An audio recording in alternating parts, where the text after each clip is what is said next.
We all know that YARA is an effective technique or tool in malware analysis. How YARA rules plays or use in the context of, let's say, retro hunting or DFI? This is an awesome question.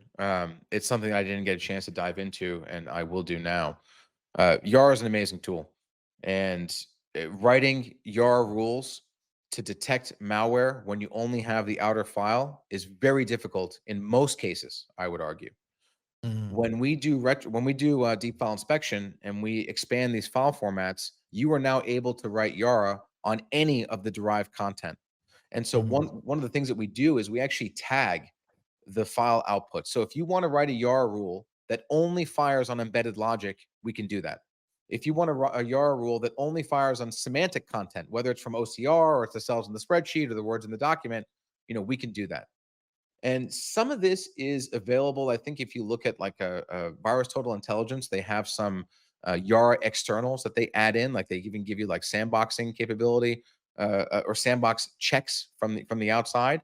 We have like 50 YARA externals as part of deep file inspection. So we're fully YARA compatible. If you have 1,000 YARA rules in your environment, you want to throw them into our NDR, it'll work. mm, But once you start digging into how we do YARA, or rather how we apply YARA on top of deep file inspection, that is mm, really where we shine. When I'm looking at prospecting, there's a company that is doing SSL termination, has a tap in their environment, they're doing network inspection, and then I hear that they have YARA in their environment. That is mm, someone I desperately want to speak to because I think they will absolutely love our product. Right. So I think that was Luis. If that's in your world and you want to talk deeper, please feel free to reach out.